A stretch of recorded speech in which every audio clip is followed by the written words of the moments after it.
Hi everyone, welcome to the first episode of BlokeTalk.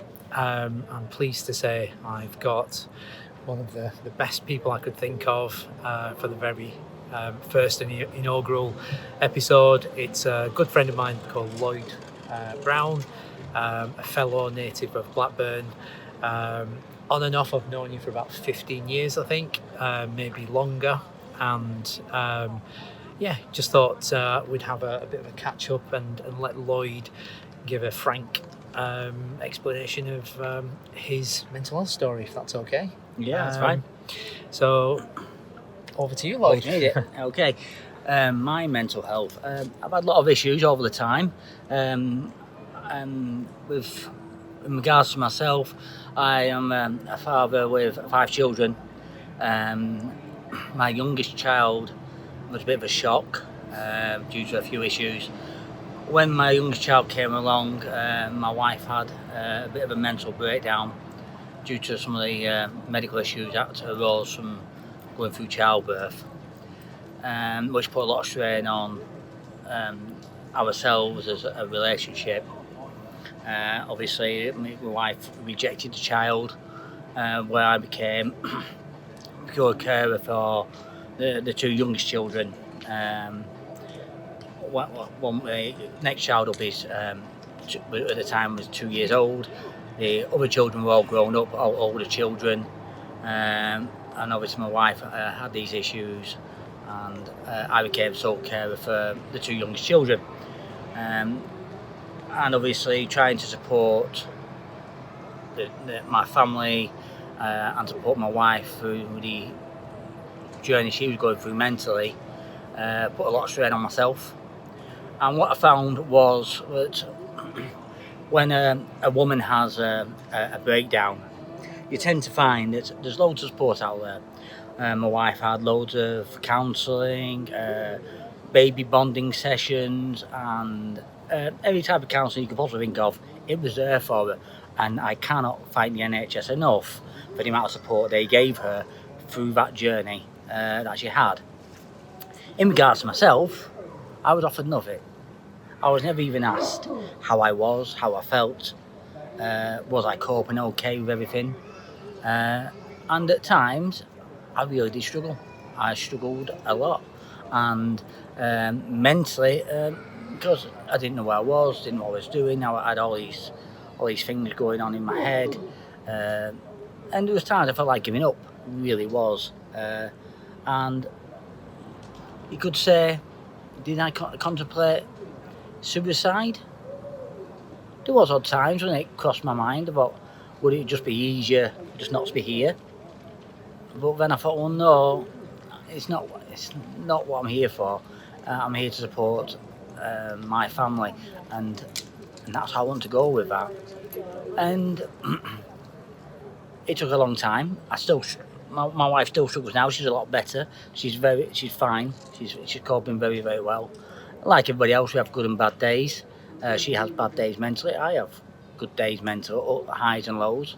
But for me, the way I tend to cope with things is I took up a little bit of exercise, a little bit of jogging, and I found that doing a little bit of exercise, a little bit of jogging, if you've ever done any jogging, you're left with your own thoughts. You can work through things in your own mind, because it's all you can do when you go for a run. You have the exhilaration of the exercise, but it also gives you your own headspace, and you can talk to yourself. You might say that might be a bit weird, talking to yourself, but sometimes talking to yourself, I get it. It's the best way forward. I mean, you don't have to talk out verbally to yourself, but just talk to yourself in your mind, talk things through, put things in perspective. Declutter as well. Yes, for me. And it helps. It does help, and it helped me through the time I was going through with my children. And like I said at the time, there was no support at all offered for myself. And because they seem to think that at that time, and this was about over 10 years ago now, at that time it was like, stiff upper lip, get on with it, lad. You know, you're a big boy now. You know, it's only women struggle with mental health. You know? Men don't struggle with it. Get on with it. Man up. Yeah. Man up. Would you say you've had an opportunity anywhere to open up like this before? No, not really. There was a work colleague I used to work with, and he used to be a bit of a sounding board for me at times. He didn't really understand my mental thoughts, because yes, he'd listen to me, but he didn't really understand what I was, and he certainly didn't understand my perspective and what he said. His advice was, just leave. The easiest option for you is to just leave. Why don't you just get out of it? Just walk away. Well, no, that wasn't my plan. That was not what. When you say sickness and in health it's also mental health as well. And I was there, and I made certain promises to my children, and I made certain promises to my partner, saying I'm here, I'll support you. But in regards to myself, there was no support offered to me. It's a bit like, and I don't want to sort of sound controversial or anything, but it's a bit like during pregnancy and during like delivery and after, where sometimes the kind of male partner gets, say, neglected. But the male partner gets sidelined. Yeah, do you know what I mean? Where not comparing the level of what the female has to go through at all, and we're not taking anything away from that. 100%. The support function that is there for female support is absolutely outstanding, and the aftercare and support my wife was offered was second to none. Hats off to the NHS. Hats off to the NHS. It was there, but like I said, I was never asked once as, how are you coping? How are you? Do you need any support? It was a case of, you're Mrs. Brown's partner. Oh, okay then.